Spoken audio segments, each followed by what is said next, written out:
Muy buenos días, amigos televidentes. Sean todos ustedes bienvenidos a nuestra presentación de esta mañana, en la cual damos la bienvenida a nuestro primer invitado del día. Se trata del diputado Elpidio Báez. Vamos a estar conversando con él sobre temas muy interesantes sobre la realidad política nacional. Yo, como siempre, lo saludo con la hermosura floral del Jardín Ilusiones, su mejor opción para sus eventos familiares y empresariales. Vamos a comerciales, retornamos con todos ustedes. No se vayan.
Es un placer para mí compartir esta entrevista para nuestro programa de El Diputado Elpidio Báez, a quien le damos la bienvenida en este momento. ¿Cómo estás, Elpidio?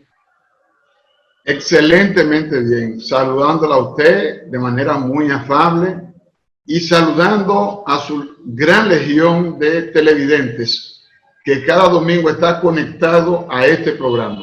De modo que yo la felicito a usted.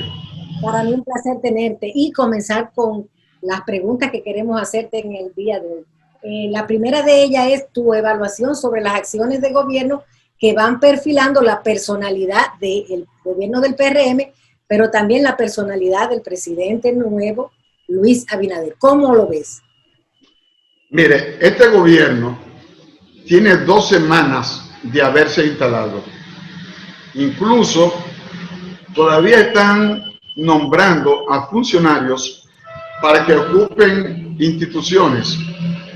El gobierno está tomando acciones y por eso nosotros, como Partido de la Liberación Dominicana, queremos que el gobierno, durante los 100 días, durante la luna de miel que se le da a todo nuevo gobierno, que hagan lo que tengan que hacer.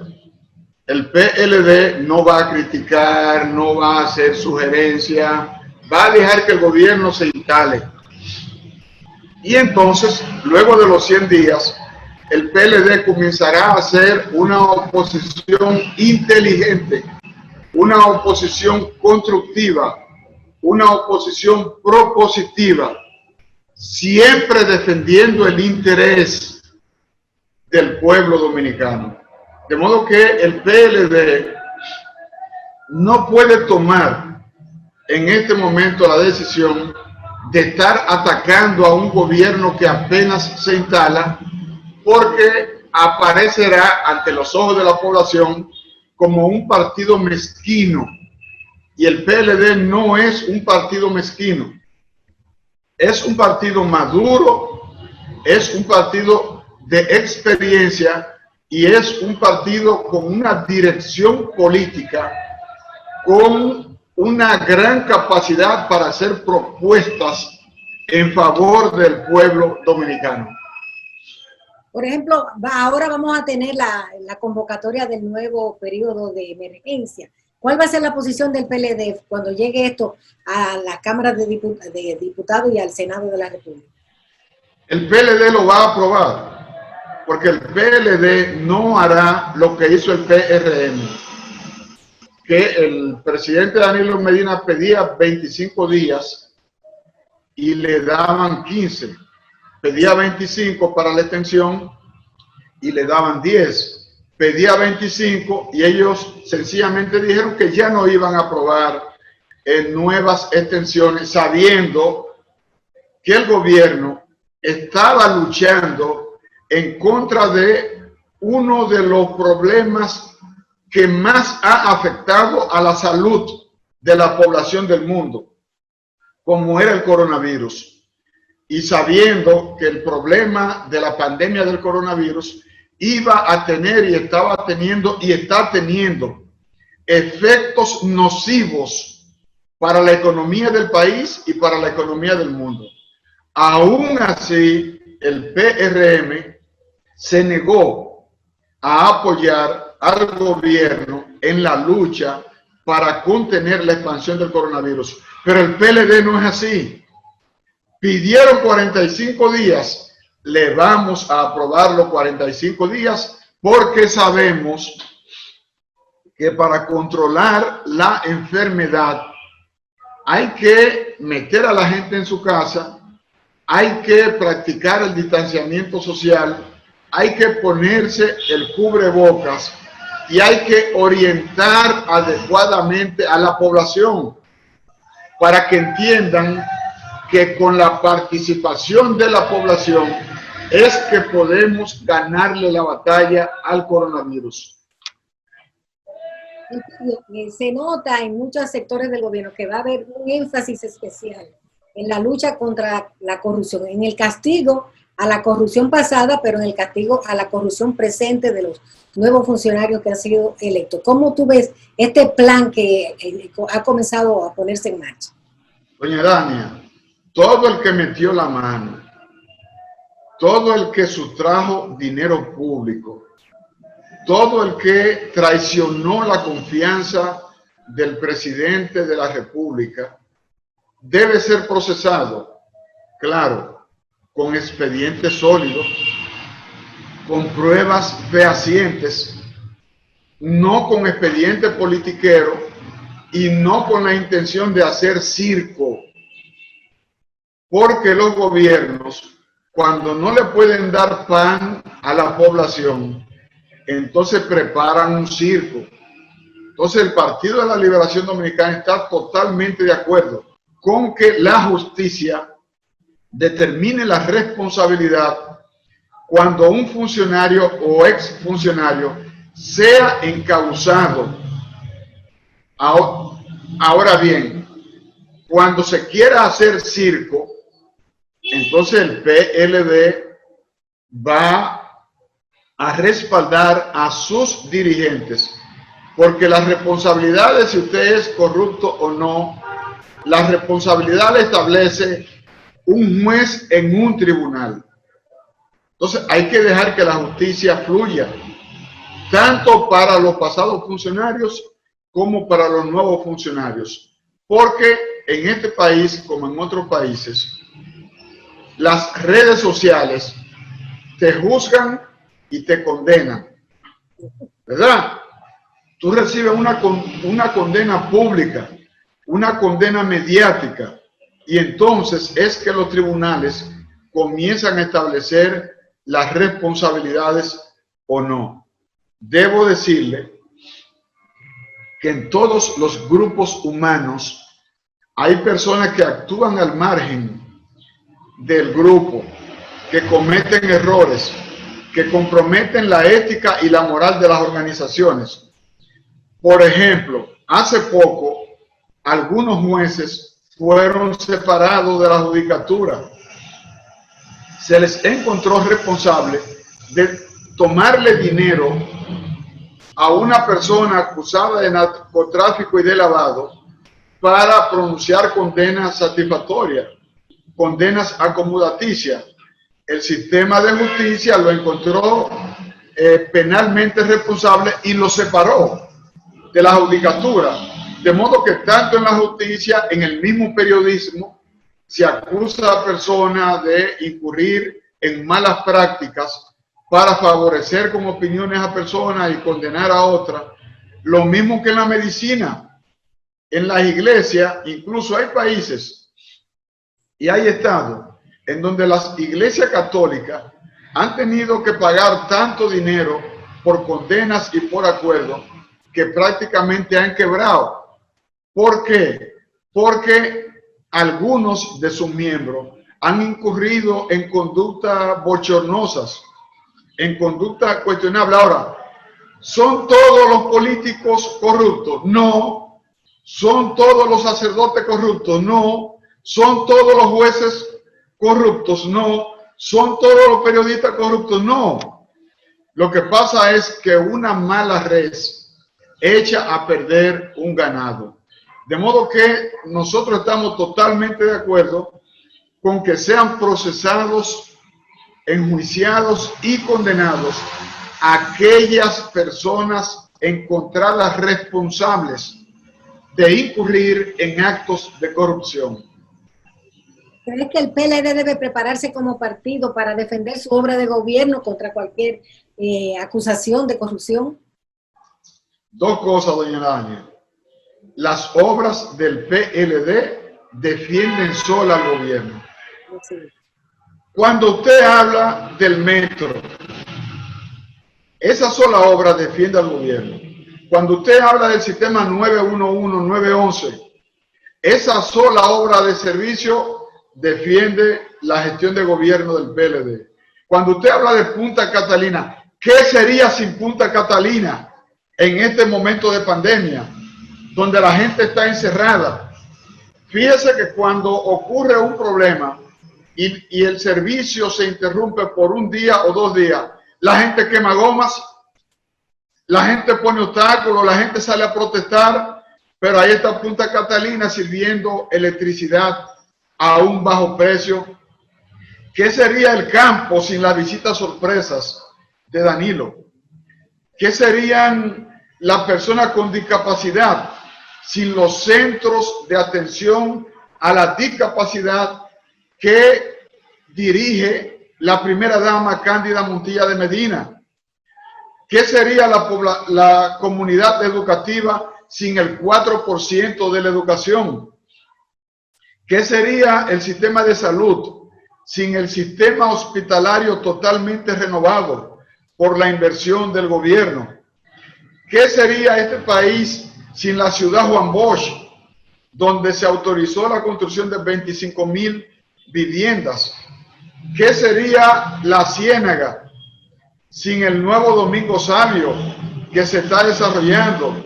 ¿Qué sería el Gran Santo Domingo sin la circunvalación que el gobierno logró construir? Es decir, ¿qué sería la zona norte del país sin la ciudad de la salud? Un moderno centro hospitalario. Y así, por donde quiera que usted se mueva, hay una obra de gobierno importante, trascendente, imponente. ¿Qué sería el tema de la educación sin el programa Quisqueya Aprende Contigo, desarrollado por el PLD? ¿Qué sería la educación sin los programas de atención a la primera infancia en nuestro país? ¿Qué sería la propia salud sin el tema del seguro SENASA, que llegó a la mayoría de la población? Esa es la obra de gobierno del Partido de la Liberación Dominicana, que se levanta imponente, y donde quiera que usted ve una obra de esta dimensión como el teleférico, usted lo que ve es Partido de la Liberación Dominicana. Bien. Esa es la realidad. Vamos a hacer una pausa, Elpidio, te propongo, y retornamos con nuestra conversación luego de la pausa.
Estamos conversando en el día de hoy con el diputado Elpidio Báez, Yo quiero preguntarle a Elpidio sobre una pregunta que se hace mucha gente. ¿Se está preparando el PLD para renovar todos sus cuadros dirigenciales y para hacer su propia evaluación de lo que pasó en las elecciones y el papel que debe jugar en la oposición? Te hago la pregunta. El Partido de la Liberación Dominicana ya comenzó el proceso de renovación. Este 6 de septiembre, el comité político hará un retiro y en ese retiro, durante 3 días, estará analizando las causas de la derrota, estarán analizando los planes y las estrategias para reposicionar al Partido de la Liberación Dominicana y estará evaluando cómo iniciar el 9º Congreso del Partido de la Liberación Dominicana, fijado para el 4 de octubre y que concluya el 15 de diciembre, cuando el Partido de la Liberación Dominicana está de aniversario. En el proceso de celebración del Congreso del Partido, se le pondrá mucha atención al tema organizativo del partido, comenzando con el comité político, con el comité central, con las secretarías, siguiendo con los presidentes de comités intermedios y las direcciones intermedias y terminando con los comités de base. Es decir, el PLD hará una revisión completa de toda su estructura organizativa para ver si el PLD de esta etapa requiere de innovación en el aspecto organizativo, porque usted debe recordar que tenemos un PLD fundacional, un PLD que nació en los círculos de estudio, que se consolidó con los comités de base hasta que llegó al poder. El hecho de haber llegado al poder introdujo modificaciones en el Partido de la Liberación Dominicana, porque el partido llega al poder, pero el poder transforma el partido. Y los cambios que el PLD sufrió durante el ejercicio de gobierno, esos cambios fueron incorporados en el Congreso que hicimos en el 2001.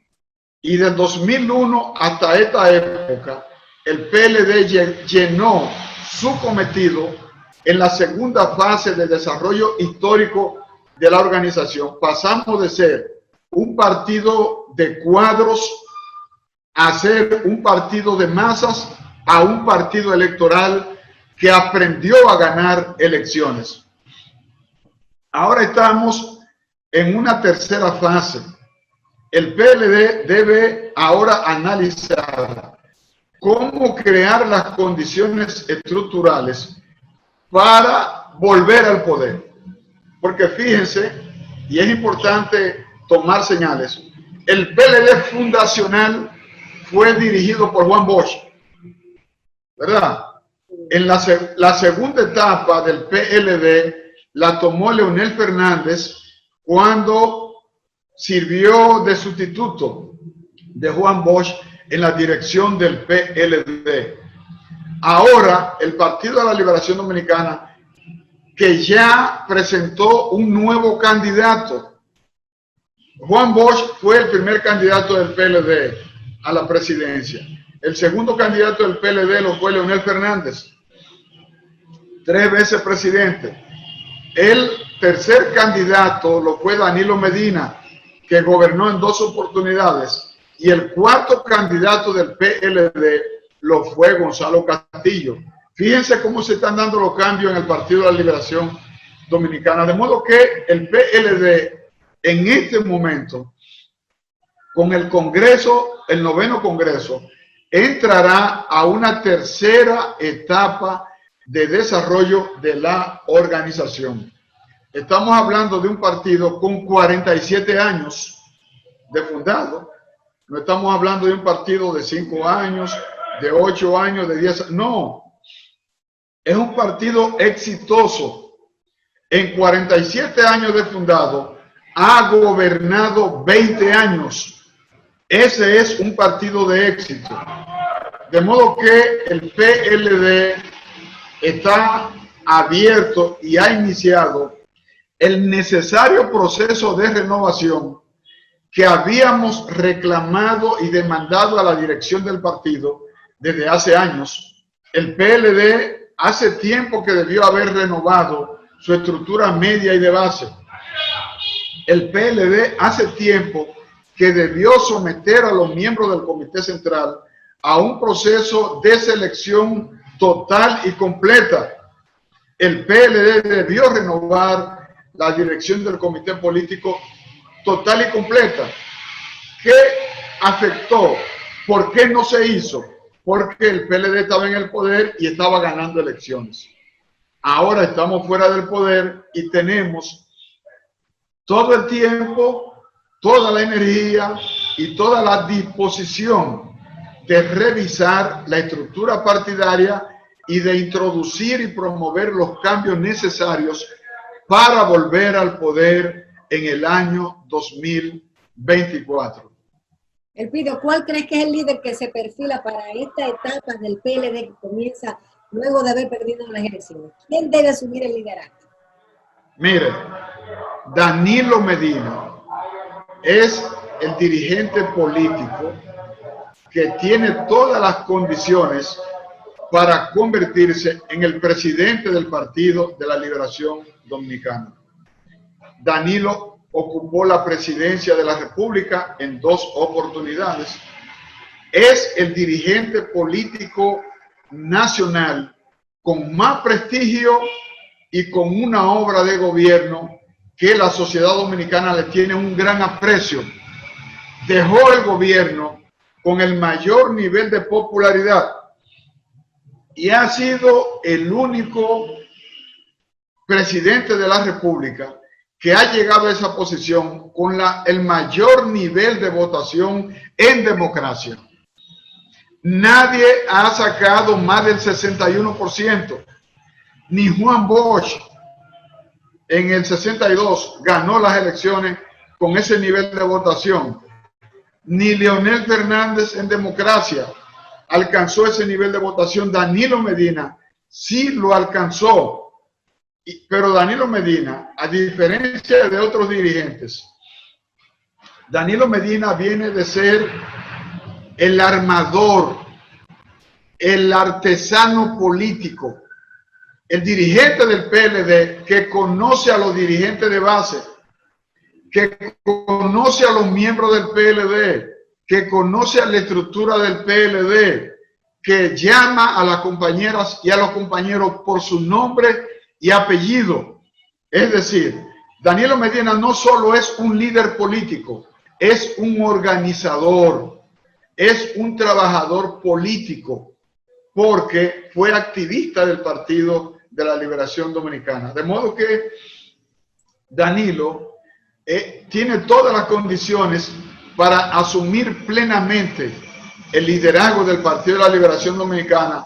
Está legitimado y goza del cariño y el aprecio de las compañeras y de los compañeros. Como presidente, fue un mandatario equilibrado, un mandatario verdaderamente democrático, una persona, Luis Abinader, la misma noche que la Junta Central Electoral en el primer boletín le dio el triunfo, le dio el primer lugar. Danilo Medina llamó a Luis Abinader y lo felicitó. Y en 4 años, Luis Abinader no reconoció el triunfo de Danilo Medina. Y Danilo Medina, la misma noche que la Junta Central Electoral, el 5 de julio, en el primer boletín colocó a Luis Abinader con un porcentaje elevado para ganar en la primera vuelta. Tanto Gonzalo Castillo como Danilo Medina y el Partido de la Liberación Dominicana felicitaron a Luis Abinader por su triunfo. Eso habla de la madurez, eso habla de un político que cree y practica la democracia plenamente. De modo que el PLD, con el liderazgo de Danilo Medina, volverá al poder y volverá a consolidarse como una fuerza vigorosa, como una fuerza entusiasta, como una fuerza que plenamente llevará de nuevo al PLD al poder en el año 2024. Bien, pues con estas palabras vamos a concluir esta interesantísima participación del diputado Elpidio Báez en nuestro programa, deseándole muchos éxitos en su nueva selección legislativa y esperando que sea de provecho para todo el país. Gracias, Elpidio, por estar con nosotros. Y a ustedes agradecerles que hayan compartido esta hora con nuestro programa y esperar que vuelvan a juntarse con nosotros la próxima semana. Hasta entonces.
Bueno, pues amigos televidentes, muy buenos días y gracias por permitirnos penetrar a sus hogares en otra propuesta de palpitar económico de puntos de vista. Hoy en esta mañana dominical tenemos la grata compañía de Luis Miura, quien es presidente de la Confederación de la Pequeña y Mediana Empresa, Codopime. Con él vamos a conversar sobre los temas que atañen a ese sector en un escenario de COVID-19. Muy buenos días, don Luis, ¿cómo le va?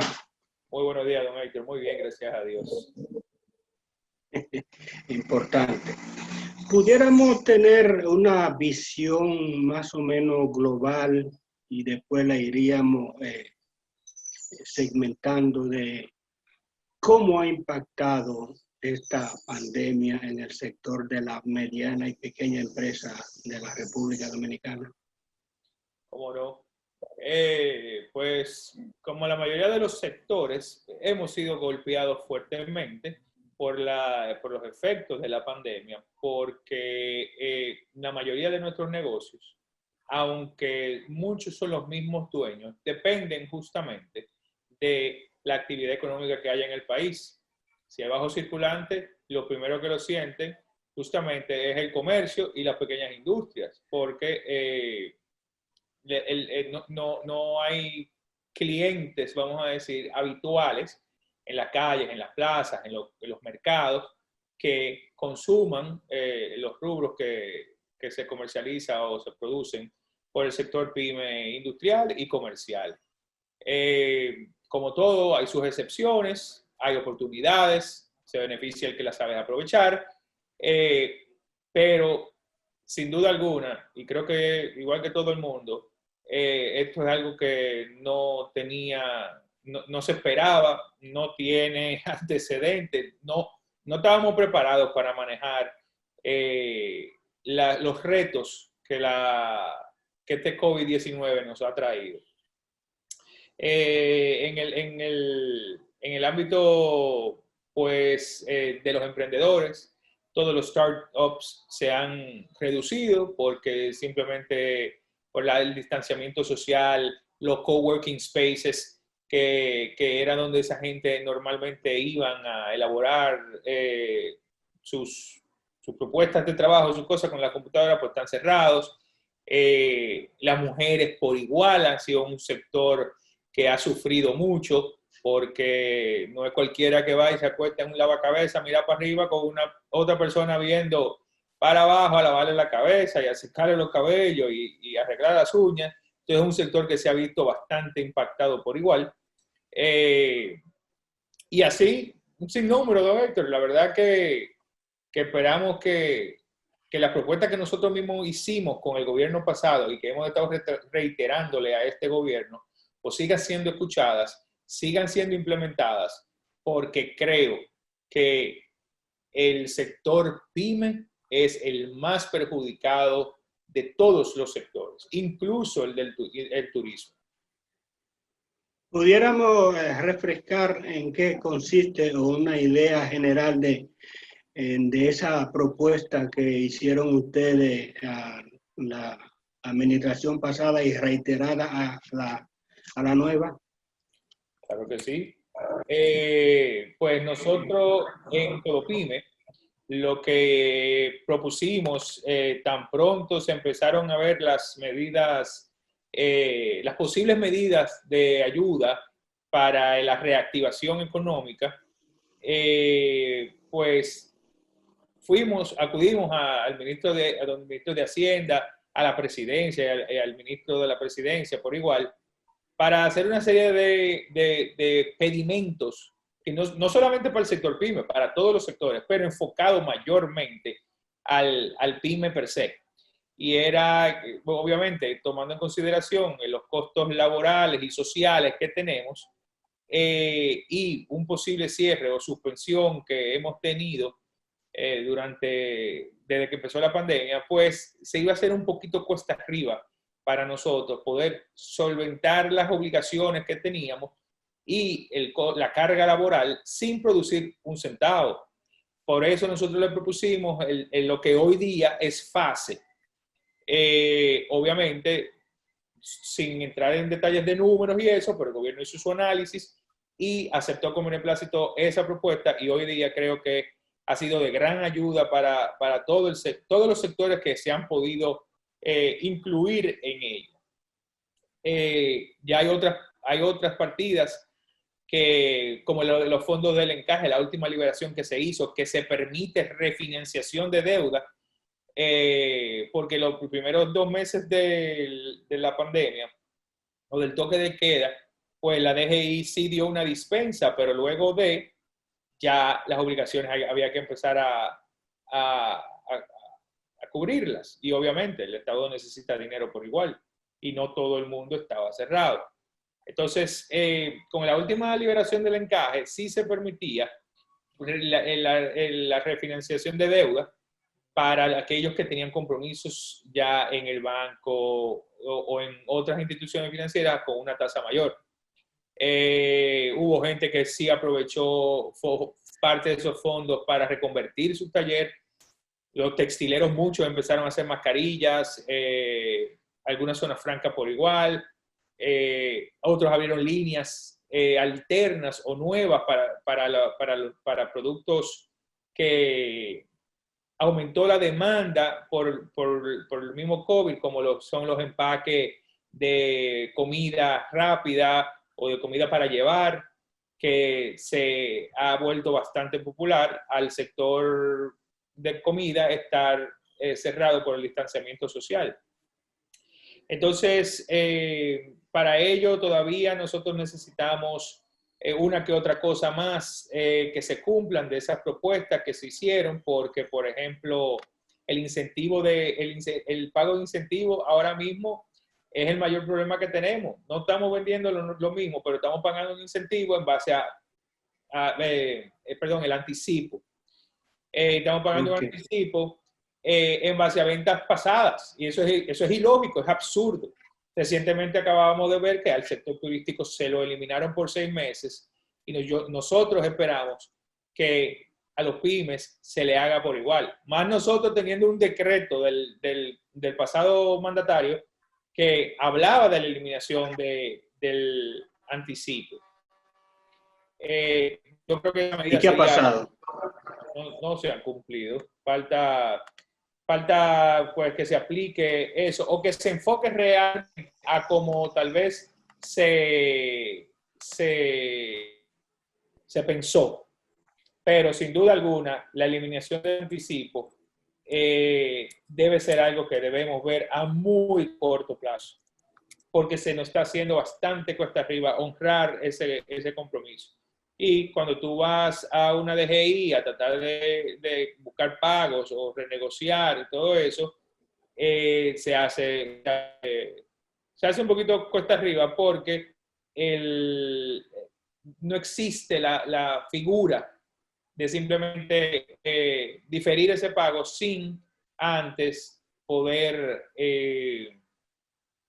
sin un porcentaje adicional de multa, vamos a decir. ¿Y cómo? Ajá. Sí.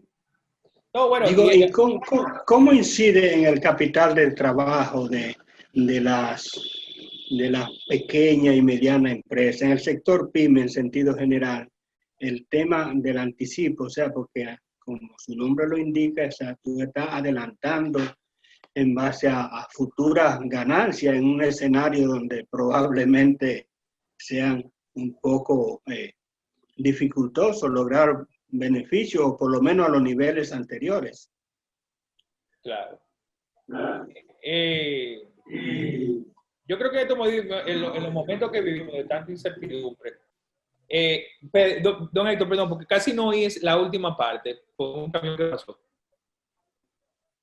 O sea que, ¿cómo incide en el capital operacional, capital de trabajo del sector de la MIPYME el anticipo? Porque es un adelanto en base a futuras ganancias, a futuros beneficios, pero estamos en un escenario donde no se sabe si, por ejemplo, en el ejercicio fiscal corriente 2020 habrá beneficio para pagar impuestos sobre la renta. Y entonces como que algo es incierto todavía. Precisamente a eso nos referíamos con el tema de la incertidumbre que hay y de lo cuesta arriba que se nos hace el anticipo, porque no estamos pagando lo que sabemos que no es. Y ahora mismo, el poco circulante que puede haber, pues la pyme lo necesitan para capital de trabajo. Eso es una cadena. Esto nos ha llevado a que el suplidor de los pymes también restrinja el crédito, porque hay incertidumbre y hay necesidad, y a la vez, pues el pyme tiene que restringir el crédito más para adelante. Ahora, cuando uno le vende a grandes superficies, por ejemplo, o a zonas francas que tienen su límite de créditos establecidos, pues entonces el pyme entra como a ser un elemento de financiamiento, ¿verdad? De todo ese dinero que yo tuve que usar para producir, pero no he cobrado porque tengo que darle el crédito a ese comercio. Son muchas cositas que van sumando y le van apretando las cuentas bancarias a los pymes. Entre las medidas que se han anunciado, incluso de la parte de la medida monetaria, de los dineros, hay cierto margen o volumen que para el sector de ustedes, ¿que tiene alguna idea de qué se ha desembolsado ya o si por el contrario todavía no ha llegado nada al sector? No, la verdad que no tengo los datos, eso es un secreto casi a voces, un secreto muy bien guardado porque no lo detallan por partida. Lo que sí nosotros seguimos diciendo es que cómo es posible que en los periódicos todos los días salga un anuncio de venta de vehículos a un 7% sin interés a 3 años,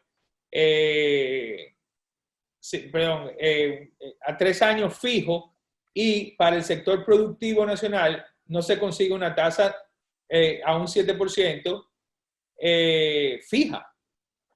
Porque ahora la misma banca ha tomado otras medidas adicionales al tema de la depuración de riesgo para los clientes. Ahora hay una post-COVID. ¿Qué ellos dicen con eso? Bueno, si yo te presto el dinero, ¿qué pasará después? O sea, ¿mi dinero está garantizado o no? Y esos son datos que la banca, sin conocer al cliente que está solicitando ese monto o ese crédito, pueda o no hacerlo. Seguimos en las mismas viejas mañas de que el encaje se canaliza a través de los bancos comerciales y los bancos comerciales la usan a su discreción, pero no se está llevando a lo que realmente se hizo, que es para las pymes, que son lo que generamos empleos de calidad, de que movemos la economía, de que pagamos impuestos. Entonces, eso tenemos que seguir luchando para que se canalice de forma correcta. ¿Qué nosotros proponemos? Sencillo. No hay que crear nada nuevo. Ahí está Promipyme. Que se use Promipyme para lo que fue creado. Si nosotros con Promipyme tenemos... Promipyme es banca solidaria, me imagino. Bueno, lo que hoy día sí es banca solidaria, pero la banca solidaria la enfocaron más al microcrédito, que no está mal, está bien, pero ahora mismo el microcrédito entiendo que tiene que estar un poco limitado porque no hay chineros en la calle, no hay fritura vendiendo, no hay carrito de pizza por la misma condición de las medidas que se están tomando para evitar la propagación del COVID. Pero Promipyme fue creado Bien, para... Luis. Sí. Luis, vamos a hacer una breve pausa comercial que el coordinador nos está llamando y volvemos en unos instantes. ¿Cómo no?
Continuamos la conversación con el presidente de Codopyme, don Luis Miura.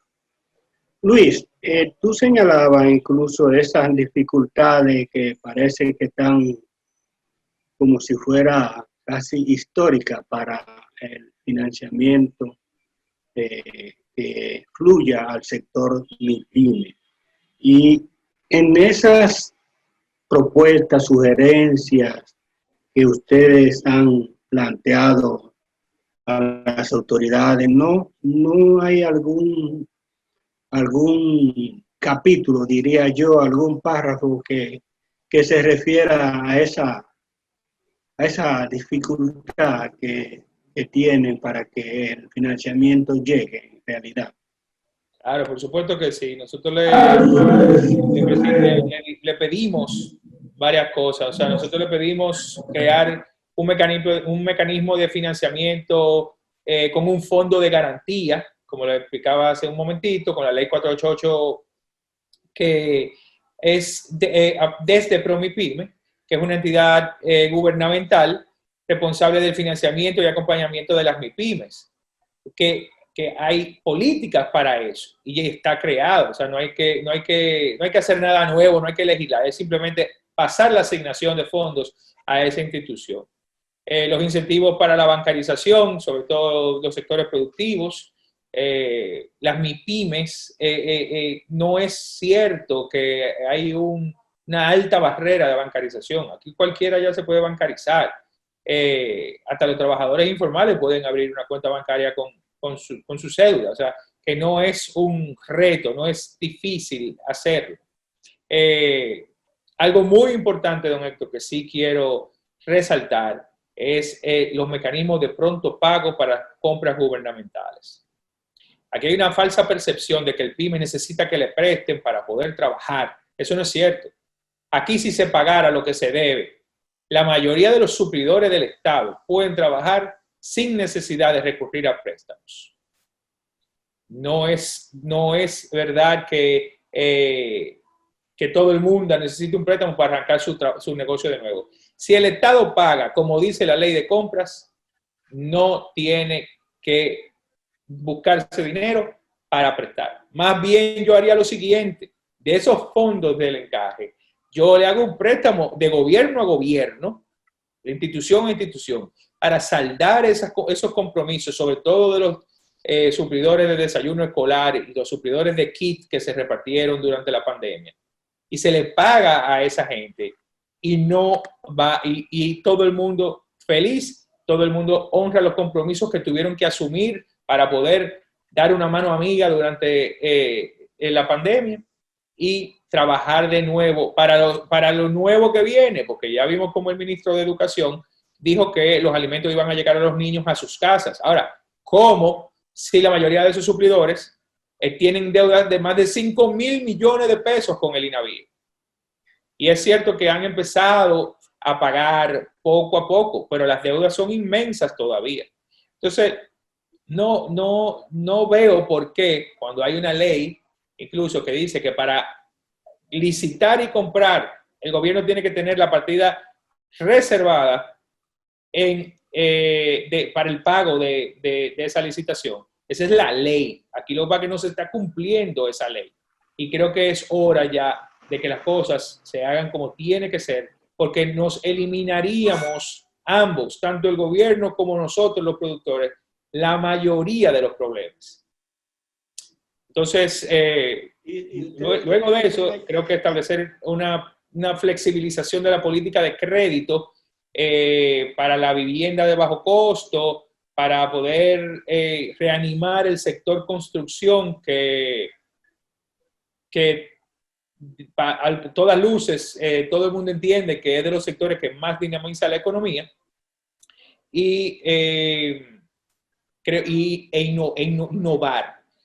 innovar con el gobierno de la mano del sector privado, de cómo nosotros podemos hacer cosas diferentes que impacten positivamente y de manera inmediata la calidad de vida de las personas. Yo creo que... Una pregunta, Luis. Sí, cómo no. Tú señalabas que si el gobierno honrara a tiempo los compromisos que tiene por ejemplo, con el sector que tú representas, no sería incluso ni siquiera necesario nueva ventanilla o nuevo financiamiento, porque ya ahí recuperarían su capital de trabajo. Ahora, citaste incluso que la deuda con los alimentos, el desayuno y almuerzo y escolar son unos 5.000 y tantos de millones de pesos. Y en sentido general, incluyendo otras áreas que no son en la parte del sector educación, ¿a cuánto asciende más o menos esas deudas que tiene el Estado con ustedes? Yo la verdad, don Héctor, que no sabría decirle el monto total. Manejo la cifra del INAVIE porque hemos tenido reuniones al seno de Codopyme para tratar el tema, porque la verdad que hay asociados que están en situaciones ya críticas por falta de pago. Pero tengo entendido que en el sector construcción y otros sectores pues son miles de millones de pesos. Miles de millones de pesos. Pero si le digo un monto exacto, no, le estaría mintiendo, la verdad. Y no porque ese anuncio que se hizo incluso, me parece que la dirección de presupuesto en la gestión pasada, de que el que contrataba un gasto tenía que tener ya la provisión de recursos. Eso no operó, no se cumplió. ¿Y qué pasó? Porque eso prácticamente eliminaba los atrasos en la deuda del sector público. Obviamente, eso es lo que nosotros siempre nos cuestionamos. ¿Por qué? Y lo discutimos muchas veces con la directora de compra y contrataciones, doña Yocasta Guzmán. ¿Por qué no se está exigiendo a los ministerios que eso pase? Entonces, ¿cuál era? Al final llegábamos a la misma conclusión. A la ley le faltan garras. A la ley le falta la capacidad de sancionar a ese funcionario o a ese ministerio que incumpla con la ley de compra y contrataciones, que no tenga la partida reservada para ello. Para que aquí se hizo y se deshizo sin ningún tipo de medidas de control y de penalización para ellos. Y bueno, entrando a la pandemia, obviamente, pues entre el susto, el deseo de ayudar, la oportunidad tal vez que se brindó para esos negocios, tal vez no se pensó la duración de esta calamidad y obviamente con un cambio de gobierno que siempre atrasa las cosas un poco. Yo entiendo que el gobierno actual va a asumir las deudas, por lo menos en esos rubros que son cuantificables, de esos suplidores, y ya entonces los nuevos incumbentes entiendo que renegociarán o pondrán las condiciones nuevas que yo espero que sean apegadas a la ley. Hay un aspecto que me gustaría quedan unos 5 minutos, me parece, 5 o 6, que si tú tienes alguna visión o no las exponga, no solo tu visión, sino algún tipo de sugerencia es, hace creo que 12 años, si mal no recuerdo, se aprobó la ley para el fomento, incentivo de la pyme. Me parece que termina en 8 la ley, no recuerdo el número, a lo mejor lo conoces. Sí. Y que incluso establecía ciertos parámetros de que las compras gubernamentales tenían que, para las pequeñas y medianas empresas, que si eran administradas por mujeres tenía todavía un incentivo adicional, y se vio como que era una plataforma para el despegue del sector y pyme. ¿Qué ha pasado con todas esas promesas implícitas en la ley? Sí, bueno, la ley está ahí, es verdad. Se ha cumplido a medias.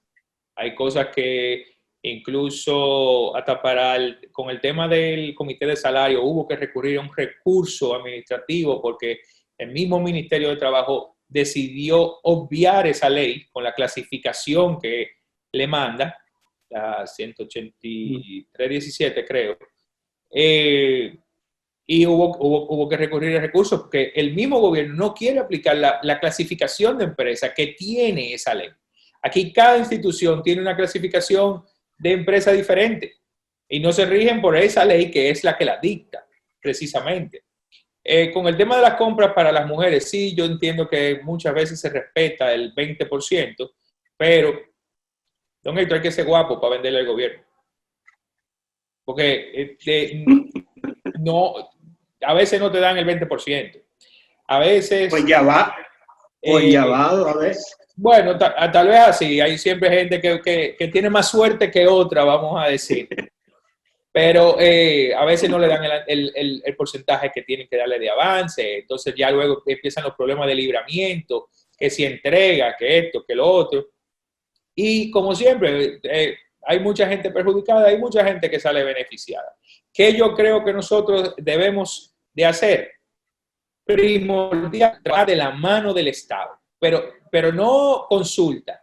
No, creemos políticas y planes juntos, porque ellos conocen su necesidad y nosotros conocemos cómo hacerlo.